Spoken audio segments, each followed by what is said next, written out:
I always think that you should start with the problem that you're trying to solve in the world and not start with deciding that you want to build a company.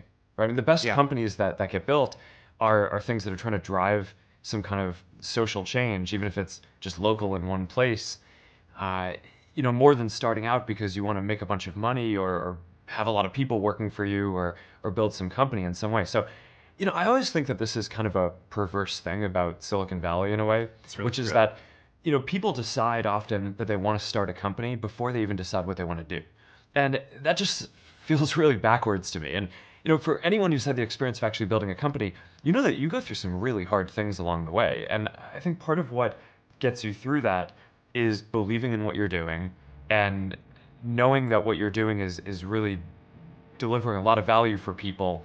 Um, and that's, I think, how the best companies end up getting made. I think one of the hardest parts for me was was actually when Yahoo offered to buy the company for a lot of money. Because up until that point, that was this turning point in the company where before that every day we'd just come in and kind of do what we thought was the right next thing to do. Right, we'd open to more schools. We opened to high school Yeah. and opened beyond schools and launched more photos because that's what it seemed like the next thing that we needed to do to help people express themselves and understand more what was going on around them. But then Yahoo came in with this really meaningful offer, right? I mean, $1 billion for And this was how far into the company? it was a couple of years in, Okay. right? And I mean, we had 10 million people using the product at the time, right? So it wasn't as if it were obvious that we were going to succeed far beyond that.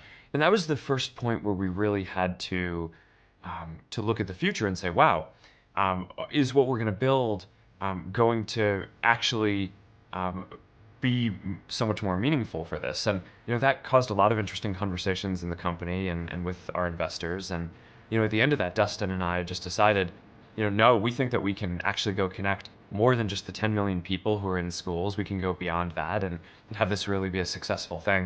And we decided to go for it. But that was really stressful because a lot of people really thought that we should sell the company.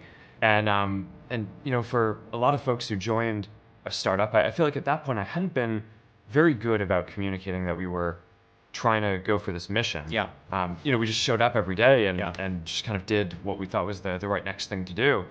So for a lot of the folks who joined early on, they weren't really aligned with me, right? For them, they joined and being able to sell a company for $1 billion after a couple of years was like a home run, right? And it is a home run, right? Oh. And that's I think that's I get that, but that I think that the fact that I didn't communicate very well about what we were trying to do caused this huge tension. And the part that was painful wasn't turning down the offer.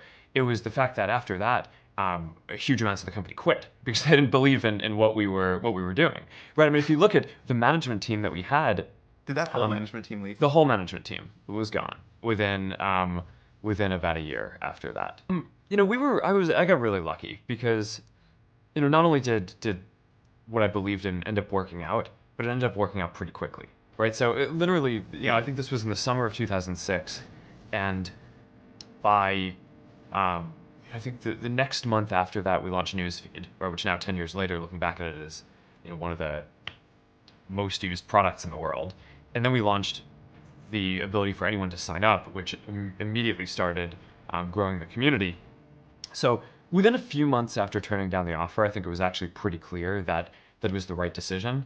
But I think since then there have been much harder decisions Yeah. that we've had to make, where sometimes you have to bet on something and either bet the direction of the company or bet billions of dollars on something, and it's not going to be clear whether you're right for 5 or 10 years. And I think the key is building a company which is focused on learning as quickly as possible. Right? Companies are learning organisms. And you can make decisions that either make it so that you learn faster or you learn slower.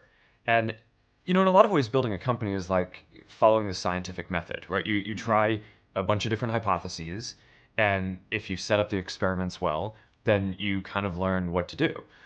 There's not just one version of Facebook running in the world, right? There's probably tens of thousands of versions running because engineers here have the power to try out an idea and and ship it to maybe 10,000 people or 100,000 people, and then they get a readout on how that version of what they did, whether it was a change to show better content in newsfeed or UI change or some new feature, they get a readout on how that version performed compared to the baseline version of Facebook that we have on everything that we care about, how connected people are, how much people are sharing and how much they say that they're finding meaningful content, business metrics like how much revenue we make and engagement of the overall community. And by running tens of thousands of different experiments and putting the power in people's hands to try all these different things, you can imagine we just make so much more progress than we could if every change had to be approved by me, right? Or every idea had to come from management. So I do think that there's something very deep about building this learning culture and moving quickly towards that just helps you get ahead over time.